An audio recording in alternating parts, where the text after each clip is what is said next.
এটি ছিল আরেকটি সাধারণ মঙ্গলবারের সকাল। নির্মল নীল আকাশের নিচে নিউ ইয়র্ক শহর জেগে উঠেছিল। কেউ অফিসের পথে, কেউ স্কুলে, কেউ বা ঘুম জড়ানো চোখে কফির কাপে চুমুক দিচ্ছিল। সেকেন্ডের পর সেকেন্ড গড়িয়ে যাচ্ছে। কেউ অফিসের মিটিং শুরু করছে, কেউ জানলার পাশে দাঁড়িয়ে নিউ ইয়র্কের আকাশ ছোঁয়া দৃশ্য উপভোগ করছে। কিন্তু হঠাৎ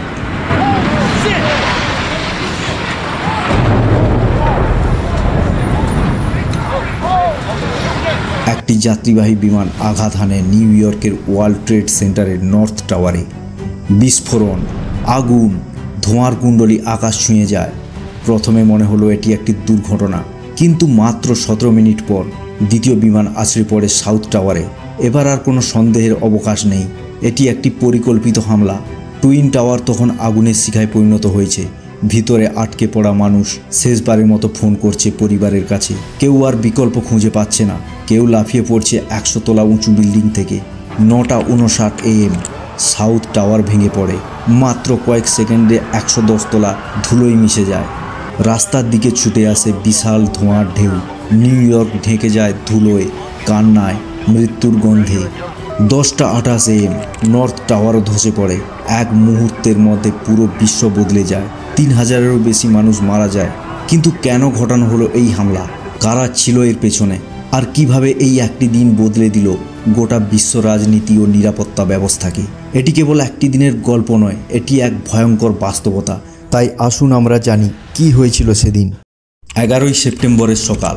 আমেরিকান এয়ারলাইন্সের ফ্লাইট 11 বোস্টনের আন্তর্জাতিক বিমানবন্দর থেকে টেক অফ করে। এই ফ্লাইটের গন্তব্য ছিল লস অ্যাঞ্জেলেস। এই বিমানে প্রায় 92 জন আরোহী ছিলেন, যাদের মধ্যে 11 জন ক্রু মেম্বার এবং 81 জন যাত্রী ছিলেন। ফ্লাইট টেক অফ করার প্রায় 15 মিনিট পর জানা যায় যে এই 81 জন যাত্রীর মধ্যে অ্যাকচুয়ালি 5 জন হাইজ্যাকার ছিলেন। এই হাইজ্যাকার্সরা যাত্রীদের ওভারপাওয়ার করে প্লেনটিকে হাইজ্যাক করে নেয়। তারপর তারা জোর করে ককপিটে ঢুকে পড়ে। এদেরই মধ্যে একজন ছিলেন মোহাম্মদ আতা নামে, যিনি পাইলট হিসেবে প্রশিক্ষণপ্রাপ্ত ছিলেন। জাতীয়তার দিক থেকে তিনি একজন মিশরীয় ছিলেন এবং 33 বছর বয়সী ছিলেন। তিনি পাইলট ও সহ পাইলটের কাছ থেকে বিমানের নিয়ন্ত্রণ কেড়ে নেন এবং বিমানটিকে সরাসরি ওয়ার্ল্ড ট্রেড সেন্টারের দিকে উড়িয়ে দেন।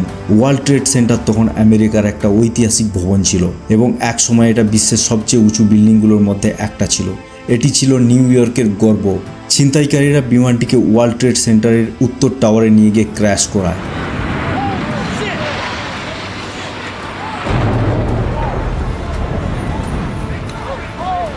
Two planes have crashed into the World Trade Center in New York. There have been a series of terrorist attacks in the United States. Pictures just in showed the এই দুর্ঘটনা ঘটে সকাল 8:46 মিনিটে। তৎকালীন মার্কিন প্রেসিডেন্ট ছিলেন জর্জ বুশ। তিনি ফ্লোরিডার একটি স্কুল সফরে ছিলেন। তিনি যখন পথে যাচ্ছিলেন তখন তিনার হোয়াইট হাউসের চিফ অফ স্টাফের কাছে এই দুর্ঘটনার খবর যায়। সেই চিফ অফ স্টাফ জর্জ বুশকে দুর্ঘটনার কথা বলে, কিন্তু বুশ বিশ্বাস করতে পারছিলেন না। তিনি বলেন এটা অবিশ্বাস্য যে কেউ এটা করতে পারে। তিনি মনে করেন সিওরলি ওই পাইলটের হার্ট অ্যাটাক হয়ে গেছিল, তাই প্লেনটি এই বিল্ডিংয়ে ক্র্যাশ করেছে, অন্যথায় এটা কিভাবে হতে পারে। কিন্তু এর মাত্র 17 মিনিট পর জানা যায় যে ইউনাইটেড এয়ারলাইন্সের ফ্লাইট 175ও হাইজ্যাক করা হয়েছিল 5 জন হাইজ্যাকার্সদের দ্বারা। আবারও হাইজ্যাকার্সরা পাইলটদের উপর চড়াও হয় এবং বিমানের নিয়ন্ত্রণ কেড়ে নেয়। কারণ প্রথম দুর্ঘটনার মাত্র 17 মিনিট পর এই হাইজ্যাকার্সরা বিমানটিকে আবার ওয়ার্ল্ড ট্রেড সেন্টারের দিকে নিয়ে যায় এবং বিমানটিকে সাউথ টাওয়ারে ক্র্যাশ করায়। দ্বিতীয় টাওয়ারের দ্বিতীয় দুর্ঘটনা। What's this other jet doing? What's this other jet doing? Holy f***. Oh my God! Oh my God! Jesus! Chris, are you... Don't touch it. Oh my God! এই সময়ের মধ্যে মার্কিন প্রেসিডেন্ট জর্জ বুশ স্কুলে পৌঁছে গেছিলেন এবং দ্বিতীয় শ্রেণীর বাচ্চাদের সঙ্গে একটি ক্লাসরুমে ছিলেন। তখন তিনি একটি রিডিং এক্সারসাইজ করছিলেন, যেটার নাম ছিল দ্য পেট গোট। এবার তিনার চিফ অফ স্টাফ অ্যান্ড্রু গ্যাট ক্লাসরুমে ঢুকে তিনার কানে ফিসফিসিয়ে বলেন, America is under attack. George Bush একটু অবাক হন, কিন্তু তিনি ক্লাসরুমেই বসে থাকেন। তিনি রিডিং এক্সারসাইজ চালিয়ে যান। পরে 7 মিনিট ধরে এই অনুশীলন চলতে থাকে। তিনি শিশু ও শিক্ষকদের সাথে ছবি তোলেন এবং কথা বলেন। এই 7 মিনিট খুব গুরুত্বপূর্ণ ছিল, কারণ এই 7 মিনিটের মধ্যে বিশ্বব্যাপী খবর ছড়িয়ে পড়ে যে দুটি বিমান ওয়ার্ল্ড ট্রেড সেন্টারে ক্র্যাশ হয়েছে। পরে অনেকেই জর্জ বুশের সমালোচনা করেন যে কেন তিনি তাৎক্ষণিক পদক্ষেপ নেননি। যখন জানা গেল যে দুটি বিমান ছিনতাই করা হয়েছে, আমেরিকায় আক্রমণ করা হয়েছে, দুর্ঘটনা ঘটছে, তখন তিনি এই সমস্ত উপেক্ষা করে সেই মুহূর্তগুলিতে ক্লাসরুমে ছিলেন। দ্বিতীয় বিমান দুর্ঘটনার কয়েক মিনিট পর আরও দুটি বিমান ছিনতাইয়ের খবর আসে। একটি ছিল আমেরিকান এয়ারলাইন্সের ফ্লাইট 77। এটি ওয়াশিংটনের আন্তর্জাতিক বিমানবন্দর থেকে টেক অফ করেছিল। এই বিমানটি লস অ্যাঞ্জেলেসের দিকে যাচ্ছিল এবং এতেও 5 জন ছিনতাইকারী ছিলেন। দ্বিতীয় ফ্লাইটটি ছিল ইউনাইটেড এয়ারলাইন্সের ফ্লাইট 93। ফ্লাইটটি নিউ জার্সি থেকে ক্যালিফোর্নিয়া যাচ্ছিল। স্পষ্টতই এতে 4 জন ছিনতাইকারী ছিলেন। এই দুটি ফ্লাইটকে টার্ন করে দেওয়া হয়, রিরুট করে দেওয়া হয় ওয়াশিংটন ডিসির দিকে। ওয়াশিংটন ডিসি হলো মার্কিন যুক্তরাষ্ট্রের রাজধানী। ওয়াশিংটন ডিসির বাইরে মার্কিন প্রতিরক্ষা বিভাগের সদর দপ্তর ছিল, এর নাম দ্য পেন্টাগন। বন্ধুরা, পেন্টাগনও একটি আইকনিক বিল্ডিং। ছিনতাইকারীরা ফ্লাইট 77কে এই দিকে ঘুরিয়ে দেয় এবং ফ্লাইট 77 পেন্টাগন ভবনে ক্র্যাশ করা হয়। Looks like it went in the Pentagon. Where? Okay, we have our report. 335, Rescue Engine 335. এই সময় তৃতীয় দুর্ঘটনার পর মার্কিন যুক্তরাষ্ট্রের সমগ্র এয়ার স্পেসকে বন্ধ করে দেওয়া হয়। সেই সময় আকাশে থাকা সমস্ত বিমানকে তাদের কাছে থাকা নিকটতম বিমানবন্দরে অবতরণের নির্দেশ দেওয়া হয়েছিল। পেন্টাগন ভবনের তৃতীয় দুর্ঘটনাটি ঘটে সকাল 9:37। এই কারণে পেন্টাগনের কিছু উল্লেখযোগ্য অংশ ধ্বংস হয়ে যায়। সকাল 9:59 সাউথ টাওয়ারে যে বিমান দুর্ঘটনা হয়েছিল তার কারণে পুরো ভবনটি আগুন ধরে যায়। ক্র্যাশ এবং আগুনের কারণে ওই বিল্ডিংয়ের কাঠামো দুর্বল হয়ে পড়েছিল, আর এই সময় পুরো বিল্ডিংটি ধসে পড়ে যায় আর সাউথ টাওয়ারটি পুরো নষ্ট হয়ে যায়। এর মধ্যে সবাই চতুর্থ ছিনতাই হওয়া বিমানটি নিয়ে ভীত ছিল। ইউনাইটেড এয়ারলাইন্সের ফ্লাইট 93, চতুর্থ বিমান যা হাইজ্যাক করা হয়েছিল। মানুষ ভীত ছিল যে এই ছিনতাইকারীরা বিমানটিকে কোথায় নিয়ে গিয়ে ক্র্যাশ করাবে। এটা সাসপেক্ট করা হচ্ছিল যে বিমানটিকে হোয়াইট হাউসে ক্র্যাশ করানো হবে অথবা ইউএসের ক্যাপিটালে। হোয়াইট হাউস মার্কিন যুক্তরাষ্ট্রের জন্য একটা অত্যন্ত গুরুত্বপূর্ণ স্থান, কারণ এটি ইউএস প্রেসিডেন্টের বাসভবন। ইউএস প্রেসিডেন্ট এখানে থাকেন এবং ইউনাইটেড স্টেটসের ক্যাপিটাল বিল্ডিং হলো মার্কিন ফেডারেল সরকারের আইনসভার আসন। মূলত ক্যাপিটাল হিলকে ভারতীয় সংসদের সাথে তুলনা করা যায়, তারা ইকুইভ্যালেন্ট। তাই সন্দেহ করা হচ্ছিল যে চতুর্থ বিমানটির টার্গেট হোয়াইট হাউস অথবা ক্যাপিটাল হিল ভবন হবে। অন্যদিকে এই বিমানের লোকজনের মধ্যে কেউ কেউ বিমানটি ছিনতাইয়ের সময় তাদের ফোন অন রেখেছিল। কিছু সময় পর তারা তাদের পরিবারের সদস্যদের কাছ থেকে দুর্ঘটনার ফোন পেতে শুরু করে। তারা খবর পায় আমেরিকায় 3টি বিমানকে ক্র্যাশ করানো হয়েছে আর ওয়ার্ল্ড ট্রেড সেন্টার কোলাপস হয়ে পড়েছে। শীঘ্রই এই বিমানের যাত্রীরা বুঝতে পারলেন যে কি ঘটতে চলেছে, কারণ তাদের বিমানটিও হাইজ্যাক করা হয়েছিল। 3টি বিমানকে যেমন হাইজ্যাক করে ক্র্যাশ করানো হয়েছিল, তেমনি শীঘ্রই তাদের বিমানকে ক্র্যাশ করানো হবে। এখন তাদের কাছে দুটো অপশন ছিল, হয় তারা নিজের চোখে হাইজ্যাকার্সদের দ্বারা বিমানটি ক্র্যাশ করা দেখবে, অথবা তারা সাহসী হয়ে হাইজ্যাকার্সদের সঙ্গে লড়াই করবে। তারা দ্বিতীয় অপশনটাই বেছে নেয়। এই লোকেরা হাইজ্যাকার্সদের বিরুদ্ধে লড়াই করার সাহস দেখিয়েছে। ইউনাইটেড এয়ারলাইন্সের ফ্লাইট 93 বসে থাকা সাধারণ মানুষ ছিনতাইকারীদের বিরুদ্ধে লড়াই শুরু করে। বিমানে একটা হইচই পড়ে যায়। তারপর এই বিমানে ঠিক কি ঘটেছিল তা স্পষ্ট নয়। আমরা ঠিক জানি না পাল্টা লড়াই করা যাত্রীরা আসলে ককপিট পর্যন্ত পৌঁছতে পেরেছিল কিনা, তারা হাইজ্যাকার্সদের ওভার পাওয়ার করতে পেরেছিল কিনা, কিন্তু আমরা জানি যাত্রীরা পাল্টা লড়াই করার চেষ্টা করেছিল এবং অবশেষে বিমানটি পেনসিলভেনিয়ার কাছে একটি খালি মাঠে ক্র্যাশ করে। এখানে একটা বিষয় নিশ্চিত, যাত্রীদের সাহসিকতার কারণে অনেক মানুষের জীবন রক্ষা পেয়েছে। সকাল 10:28 ওয়ার্ল্ড ট্রেড সেন্টারের উত্তর টাওয়ারটিও ধসে পড়ে।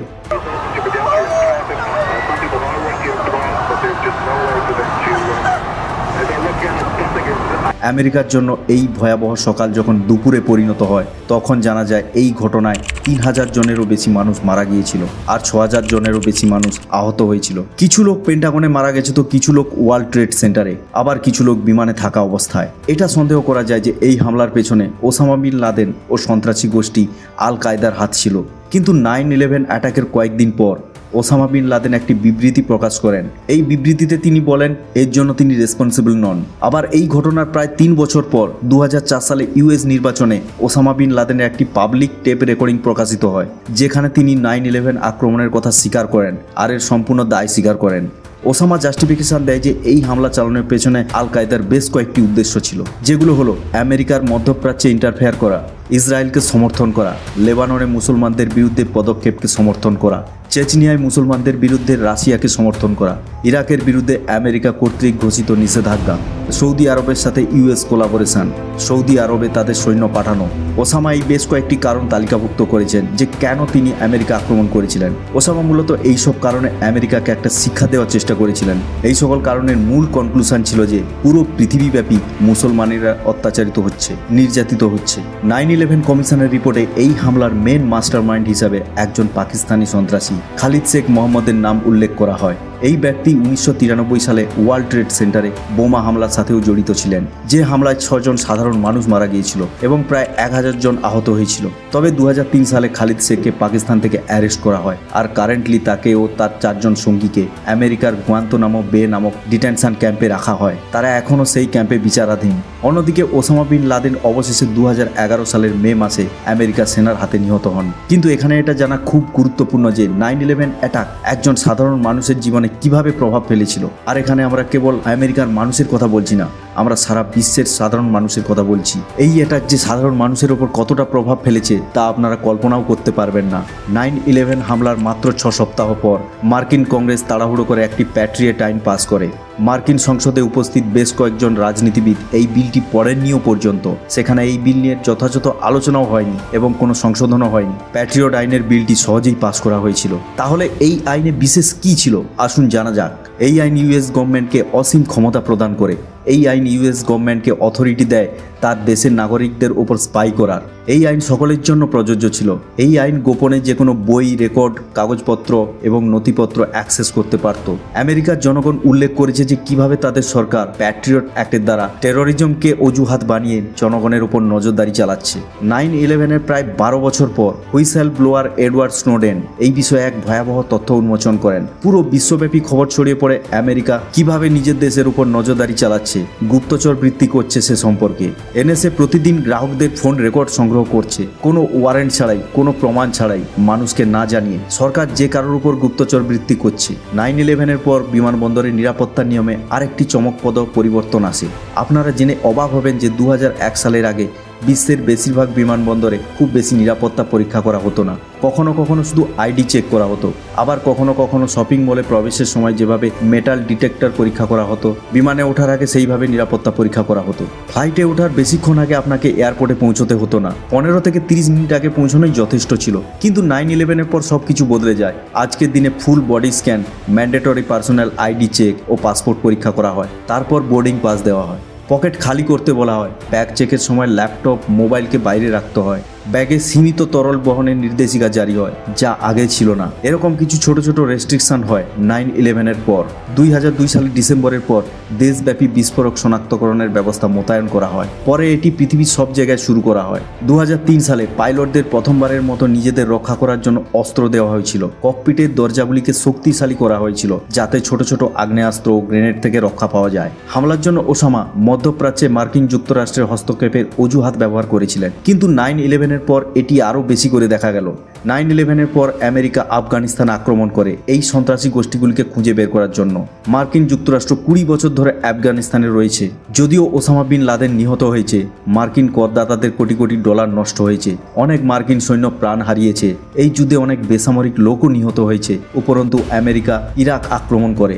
ওসামা বলেছিল যে মুসলমানদের উপর নির্যাতন হচ্ছে বলে সে প্রতিশোধ নিচ্ছে, কিন্তু তার ফলস্বরূপ 9/11-এর পর মুসলমানদের উপর আক্রমণ আরও বেড়ে যায়। 2001 সালে মুসলমানদের বিরুদ্ধে 481টি ঘৃণামূলক অপরাধ লিস্টেড হয়। শুধু তাই নয়, শিখদের বিরুদ্ধেও বেশ কিছু ঘৃণামূলক অপরাধ লিস্টেড হয়, কারণ অনেক জাতীয়তাবাদী শিখদের দাড়ি ও পাগড়ির সাথে মুসলমানদের দাড়ি ও পাগড়ি মিলিয়ে ফেলে। ফলে তারা শিখদেরকে মুসলমান ভাবে, যে কারণে এই ধরনের ঘৃণামূলক সহিংসতার প্রথম শিকার হয়েছিলেন বলবীর সিং সোদি, যিনি 15 সেপ্টেম্বর 9/11 ভিকটিমসদের জন্য অর্থ সাহায্য করেছিলেন। কিন্তু তিনি যখন অ্যারিজোনায় তার গ্যাস স্টেশনের বাইরে কিছু ফুল গাছ রোপণ করছিলেন তখন তাকে মেরে ফেলা হয়। তার হত্যাকারী ফ্র্যাঙ্ক রককে পুলিশ গ্রেপ্তার করেছে। সে এখনও যাবজ্জীবন কারাদণ্ড ভোগ করছে। এরপর কিছু শিখ ব্যক্তি নিরাপত্তার কারণে দাড়ি কামিয়ে ফেলেন এবং পাগড়ি পরা বন্ধ করে দেন। 9/11 হামলার পর আমেরিকানদের মধ্যে অনেক আতঙ্কের সৃষ্টি হয়। অনেক লোককে কোনো প্রমাণ ছাড়াই গ্রেপ্তার করা হয়। এতে মানবাধিকার লঙ্ঘন ব্যাপকভাবে দেখা যায়। কিন্তু আমেরিকান লোকরা এর পক্ষে ছিল। তারা এটিকে সমর্থন করেছিল, কারণ তারা ভেবেছিল তাদের উপর যে নজরদারি চলছে, লোকদেরকে যে টর্চার করা হচ্ছে এবং নিরীহ ব্যক্তিদের গ্রেপ্তার করা হচ্ছে, এগুলো সব ন্যায্য ছিল।